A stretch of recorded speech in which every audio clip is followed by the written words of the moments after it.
ধর্ষণ মামলায় আটক আলোচিত সমালোচিত গায়ক মাইনুল আহসান নোবেলের সঙ্গে মামলার বাদীর রেজিস্ট্রি কাবিননামার মাধ্যমে বিবাহ সম্পাদনের প্রয়োজনীয় ব্যবস্থা গ্রহণ করার জন্য কারা কর্তৃপক্ষকে নির্দেশ দিয়েছেন ঢাকার একটি আদালত। উভয়ের সম্মতি সাপেক্ষে এ বিয়ে সম্পাদন করে আদালতকে অবগত করার জন্য নির্দেশ দেওয়া হয়েছে কারা কর্তৃপক্ষকে। বুধবার ঢাকার মেট্রোপলিটন ম্যাজিস্ট্রেট নাজমিন আক্তারের আদালতে নোবেলের আইনজীবী একটি আবেদন করেন। আবেদনে বলা হয়, মামলার আসামি নোবেল গত ২০ মে হতে জেল হাজতে আটক আছেন। যেহেতু বাদীনি ও আসামির মধ্যে ভুল বুঝাবুঝির সৃষ্টি হওয়ায় বাদীনি মামলাটি দায়ের করেছেন। মামলার বাদীনি ও আসামি বিবাহ বন্ধনে আবদ্ধ হতে ইচ্ছুক, সেহেতু জেল হাজতে আসামি ও বাদীনির বিয়ের অনুমতি প্রদান করা একান্ত আবশ্যক।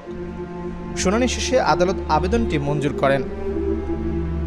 এর আগে গত ১৯ মে রাত ২টার দিকে ডেমরা স্টাফ কোয়ার্টারের বাসা থেকে নোবেলকে গ্রেপ্তার করে পুলিশ। তার বিরুদ্ধে বাড়িতে আটকে রেখে জোরপূর্বক ধর্ষণের মামলা করেন ইডেন মহিলা কলেজের সাবেক ওই শিক্ষার্থী। পরদিন ২০ মে ঢাকার চিফ মেট্রোপলিটন ম্যাজিস্ট্রেট আদালতে তাকে হাজির করে পুলিশ। এ সময় মামলার তদন্ত শেষ না হওয়া পর্যন্ত তাকে কারাগারে আটক রাখার আবেদন করেন মামলার তদন্তকারী কর্মকর্তা। অপরদিকে নোবেলের আইনজীবী জামিনের আবেদন করেন।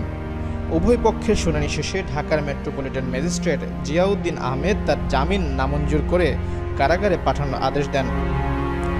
মামলার অভিযোগ সূত্রে জানা গেছে, বাদী ইডেন মহিলা কলেজে অধ্যয়নকালে ঢাকার মোহাম্মদপুরে একটি ভাড়া বাসায় বসবাস করতেন।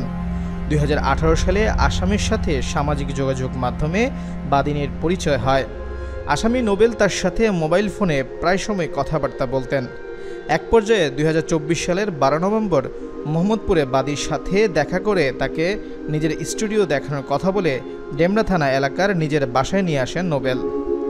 বাসায় নিয়ে আসার পর অজ্ঞাতনামা আরও ২ থেকে ৩ জনের সহায়তায় আসামি তাকে একটি রুমে আটক করে ধর্ষণ করে এবং সেই ধর্ষণের ভিডিও তার মোবাইল ফোনে ধারণ করেন। বাদী আসামির কথা মতো তার বাসায় না থাকলে মোবাইল ফোনে ধারণকৃত ধর্ষণের ভিডিও সামাজিক যোগাযোগ মাধ্যমে ছড়িয়ে দেওয়ার হুমকি দেয়। ৭ মাস ধরে ছাত্রীটি ওই বাসায় বন্দী ছিলেন। এরপর সম্প্রতি সামাজিক যোগাযোগ মাধ্যমে নোবেলের একটি ভিডিও ভাইরাল হয়, যেখানে তাকে একজন নারীকে সিঁড়ি দিয়ে টেনে হেঁচড়ে নামাতে দেখা যায়।